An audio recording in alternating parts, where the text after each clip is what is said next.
Welcome back to Virtual Boy Wario Land. So let's continue. We managed to get back Deji just in time for the boss fight, I think. Okay.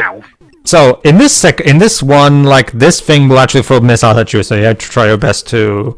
I have to really wonder, like, is it really necessary for me to fight the mini boss before the boss? I mean, I feel like the boss was enough, but whatever. And again, it needs to be reminded again. This thing applied on a system like the Virtual Boy, which applies straight to the eyes and was at best enjoyed in short bursts of 15 minutes. I don't even begin to like it's pretty clear at this point to me. I know that it's an obvious thing, but it's pretty clear to me at this point that the Virtual Boy was not playtested in any capacity, at least in its natural state. That's the thing, Tio. There are constant claims that it was playtested. Considering how it was literally a health hazard. Sorry, go on. Supposedly, the people who playtested with it just had very resilient eyes compared to the. Okay, so I hate this boss battle. And it's gonna become apparent eventually. Oh, you have to defeat it before it disintegrates the entire arena. Yes. Not just that too. But guess what? You also have to jump on its head to hurt it. There's no other way of hurting it. Like this. See? Here's the problem. Oh God, it's the Oil Ocean Zone boss. Here's the problem though.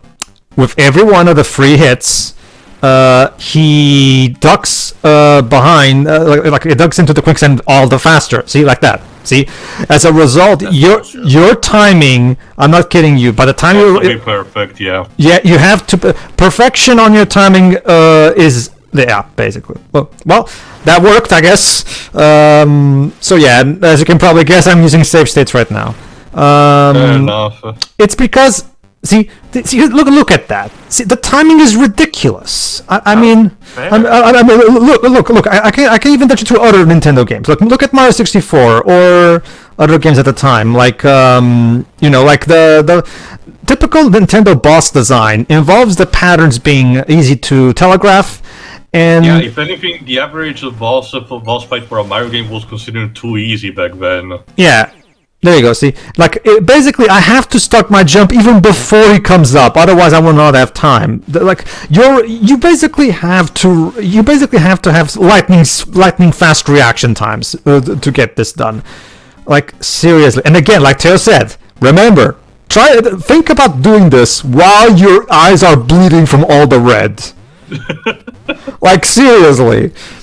Gunpei, did you even play? Wait, hold on. Suddenly he held his head out long enough for you on that one. Why? Jova. Lock. Don't question it. Ask the developers. I literally have no idea why. I wonder if it's a case where the more the arena gets disintegrated, the more generous it might be. Maybe, but it's not. I don't know. Like I don't know if I like that. That reminds me. In the meantime, while searching for a thumbnail to make for this, I came across a very good quality kind of scan of the game cover, which includes also the backside. So in a second, I will be reading what's behind and see just how many bullshits they do claim behind it. Because with the Virtual Boy. I like. Okay. To say something positive, I like little Wario's winning pose there that he just did. That was cute. Even the final thing at the beginning, final thing at the boss fight where you had to collect the coins and everything. Here's the thing too. Here's the thing too. Okay. For the sake of argument, I will concede that maybe you get it right. Maybe as you lose ground to stand on, the boss gets. But at the same time, think about this from the perspective of someone in the mid-90s who doesn't have internet and will not have any way of knowing that. I'm down 2 hits on the boss. Clearly now I should wait until the boss happens to decide to actually give me enough time to hit him. And how long do you have to wait before that little pattern triggers exactly? Honestly, for me it's more just a guess more than anything. Oh, there we go. A boss should never work. Boss design 101. It should never rely on blind guesses on part of the player. Go on. It is something that we did mention in our Legend of Mana commentary, how throughout the aging of games, there is this weird spectrum of what's considered fair or what's just about you should be able to figure this on your own or it's just about, experimenting here and there. Obviously, there are some cases where, yeah, you should just experiment on your own and try and figure out stuff. It makes sense.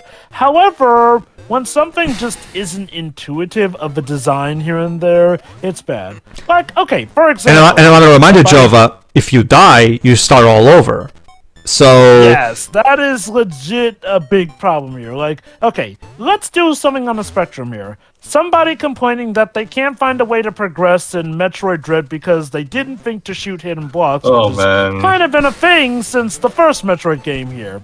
That just gets an eye rolling from fans and a well-deserved dogging from Nintendo. What the hell happened to David Jeff?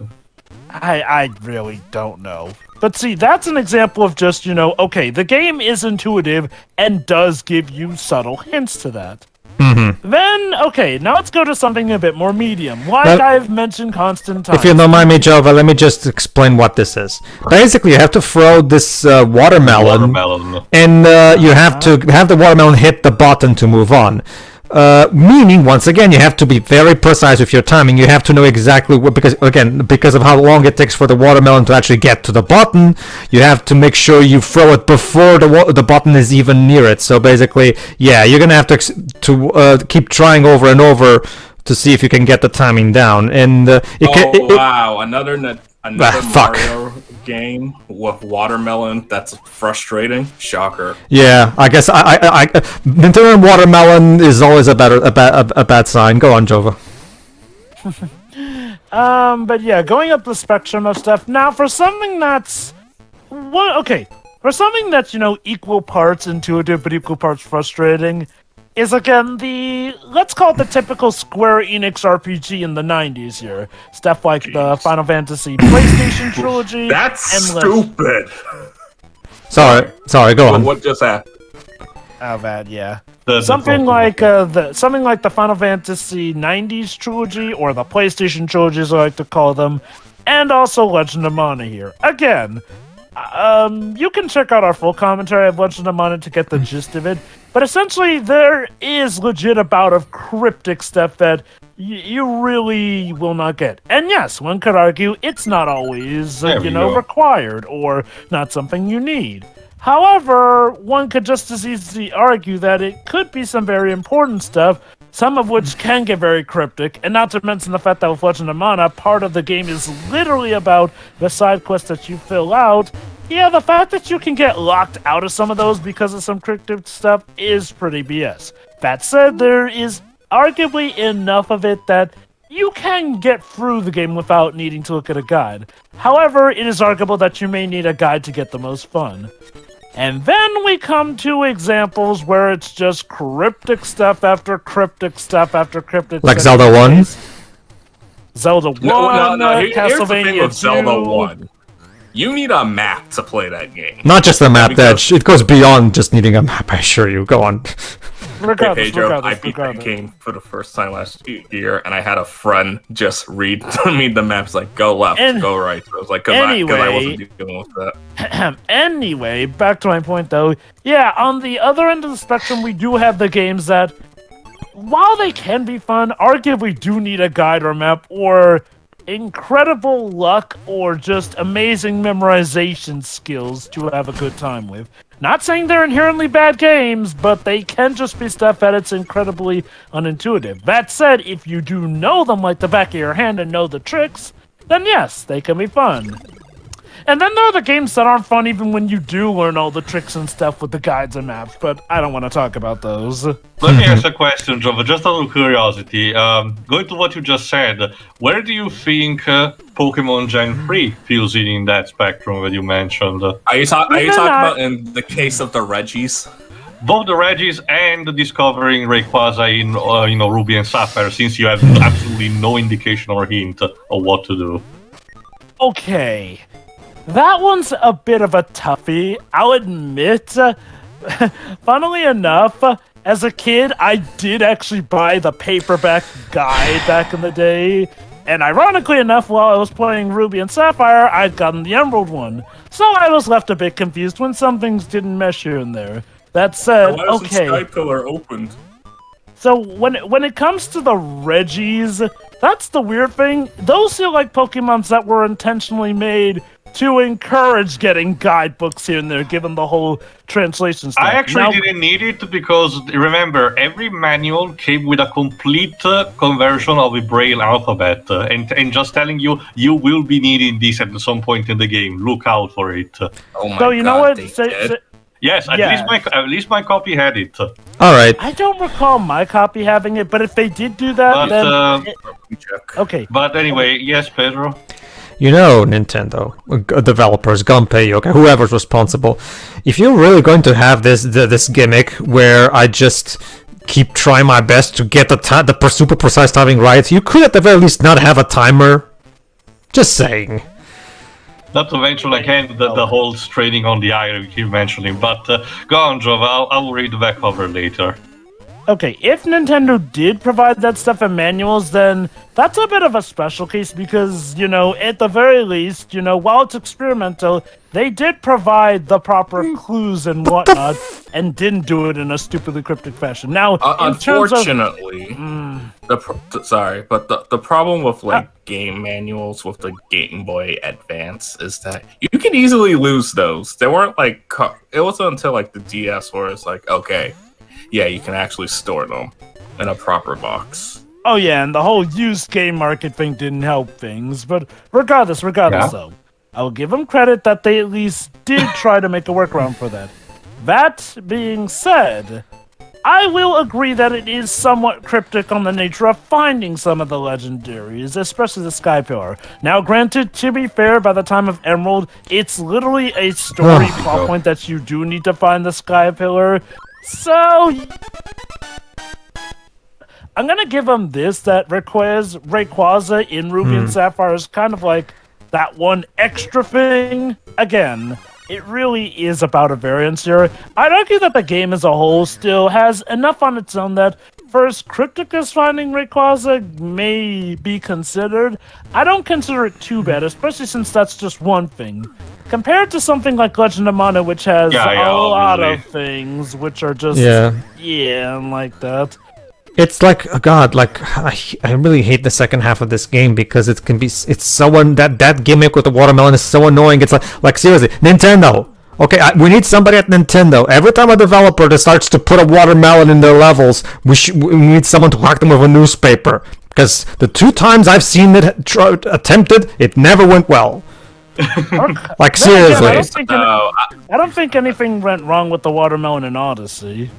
Okay, fine. In that one, it did not, definitely. But damn, fucking hell, Nintendo! You really want me to hate watermelons, don't you? You see, Pedro, 3 times the charm. The first 2 were god awful, but the third time with Odyssey was. If there was ever one Nintendo developer who was going to break that curse, it would be Koizumi and his team, obviously. So. No, because the only watermelon I know from Odyssey is this. So, I don't know. Yes, that is my point. Well, it didn't turn out to be terrible. The render where everyone thought it was a hint towards Sunshine DLC. Yeah, the ones I was talking about was this one and the Sunshine one, because the watermelon mission in Sunshine is terrible as well. Ugh. See, So that actually does remind me something I was thinking about last night. Yeah, notice how fast those baskets go. Seriously. Go on, Danger. I'm surprised they haven't given another attempt at a 3D Wario game.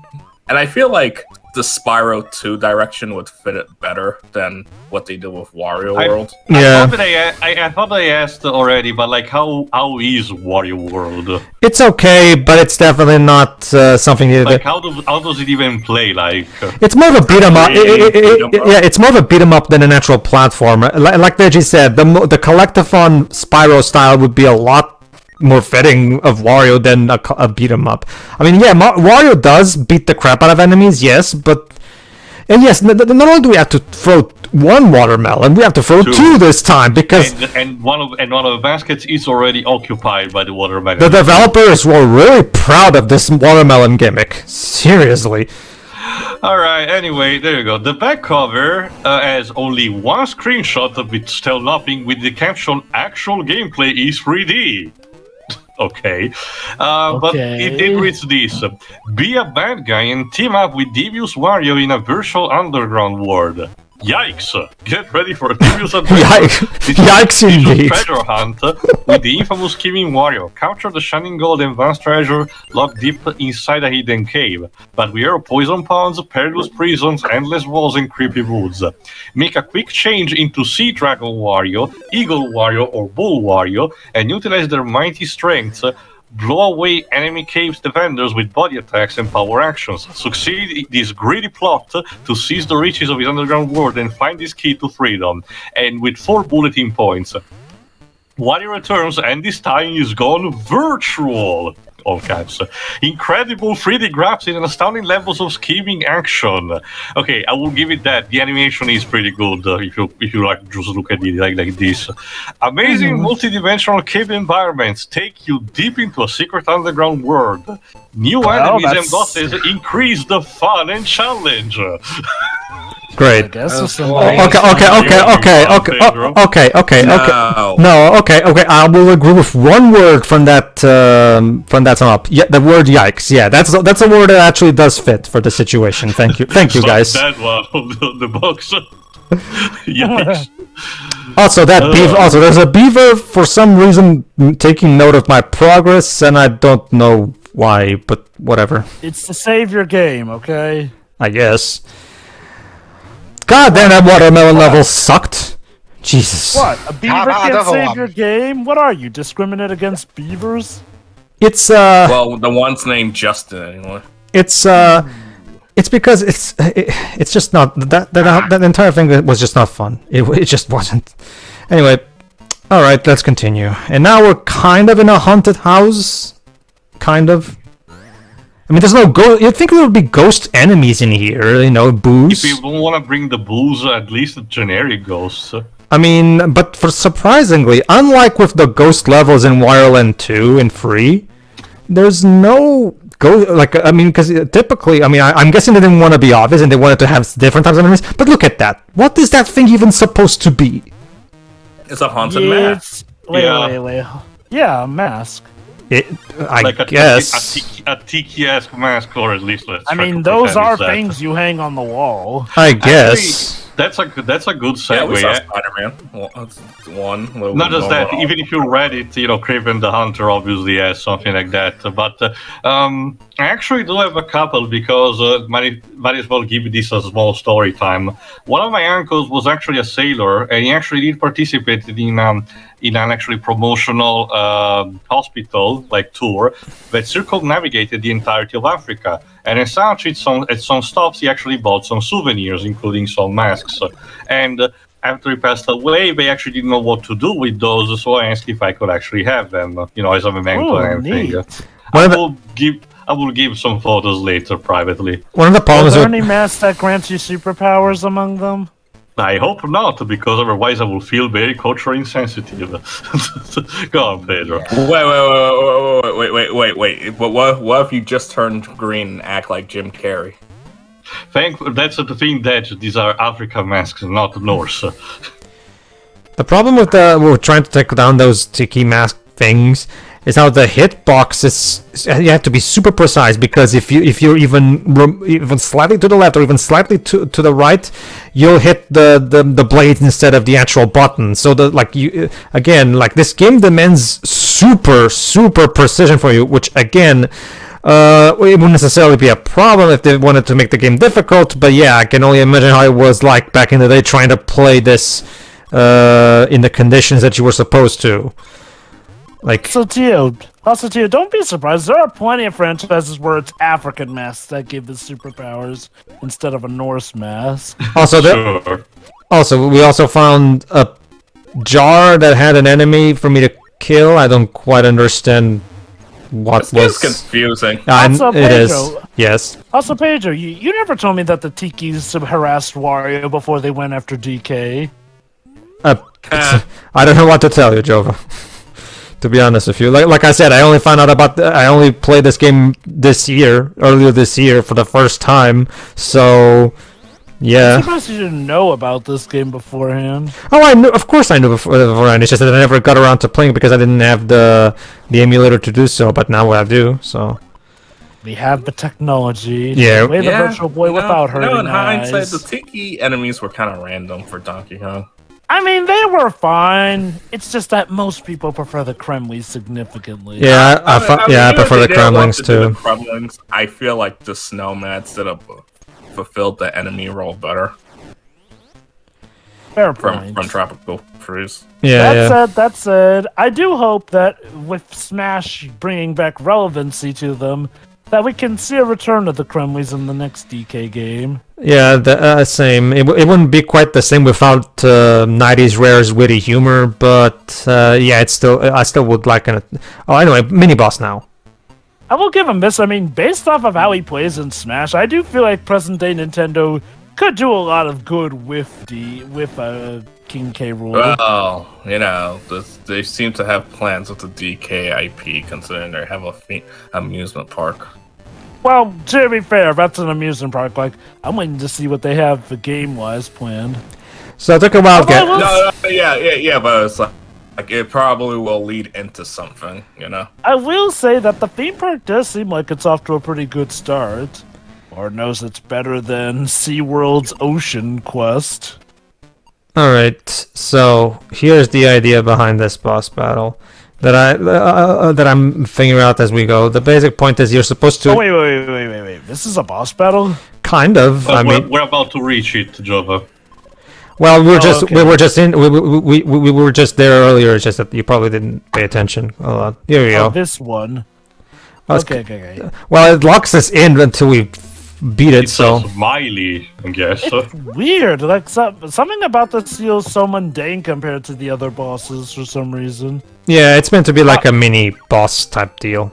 So there you go. You're supposed to jump on one of the smaller ones and throw it at the big one, and that's basically it. Simple. So yeah, let's continue. And yes, okay, go on. Yes, no, go on, Deji, go on. I was gonna say on the topic of Wario, you gonna do the PC version of Mario 64 that allows you to play as Wario? Oh, the basic the DS version. No, are you sure you're not talking about the DS version, Dej? No. You know how people were able to get the source code for Mario 64? Oh, they've already modded Wario in. And they basically like made the game look like that's a fan game, Judge, not the proper one. Yeah. They made that is true, Joe. That is true, Dej, but you should have introduced with that one. Yeah. The fan game. Because people say, it's pretty much the definitive way to play Mario 64. Yeah, the definitive Mario 64 now is through the source code that people got. You can play it in 60 FPS and in widescreen. So. When you mentioned Mario PC games, I thought you were going to say Mario's Game Gallery. But yeah, technically yes, Deji. Like my plan would be indeed to do the PC version, definitely. I also have the compilation on my Wii U as well. But yeah, I can do it there. I think I know what this boss reminds me of. This feels kind of like a Super Mario Brothers 2 boss. Right down to the smiley face insignia. Makes sense. It's made by the same team, so. Super Mario Brothers 2, the game where Peach finally. Wait, you said Brothers? Okay, never mind then. Yeah. Oh yeah, I was talking about Super Mario Brothers 2. Sure. AKA Doki Doki Panic. Mm-hmm. No, in Japan that's Doki Doki Literature Club. You should definitely do that, Joe. The game where Peach finally started doing something. That reminds me, because I don't know this. Is Doki Doki Panic still supposed to be a Nintendo IP, or was it a third party by Nintendo's national? No, it It was a collaboration between Nintendo and Fuji Television. Yeah. Oh, so it's a licensed game. The basic gist of it is that the game itself doesn't get re-released exactly because of the whole copyright stuff. However, all the original enemies and characters that Miyamoto created for that game are owned by Nintendo. So as a result, and that's why they repurposed them as Mario enemies, basically. Birdo, Shy Guy, War. Yeah. I wonder. Do you think Super Mario Brothers 2 ought to get a remake at some point? Well, technically they did. Remember, they did it for the Super Nintendo, or was the Game Boy Advance? The Game Boy, both actually. The best. Okay. Let me put it like this: a remake that isn't, on the GBA. I feel like they should give that style of gameplay another chance.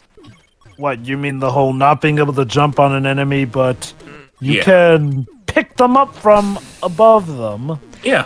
Well, that's the thing. The reason Super Mario Bros. 3 went back to the game to expanding on the gameplay of 1 is because, remember, when Miyamoto made that game, he didn't intend it for it to be a Mario game in the first place. It was always meant to be something else. So Miyamoto, it's clear. Super Mario Bros. 2 is considered too tough for Americans. Yes, not just Americans, Western audiences in general. It's also bad.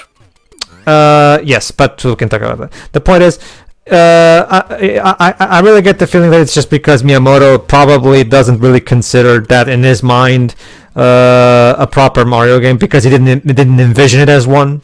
Because which is ironic, because nowadays Super Mario Brothers 2, the American version, is the more widely recognized second Mario Brothers game. And it's not like they're embarrassed by the game. Oh no, they're not. They're not. The world was basically a homage to it. Oh, they're not. They're not. It's just that Miyamoto prefers that the developers just continue to expand upon what Mario 1 and 3 did, because those were the actual ones that Miyamoto envisioned as Mario games. So he prefers that developers continue to expand upon that.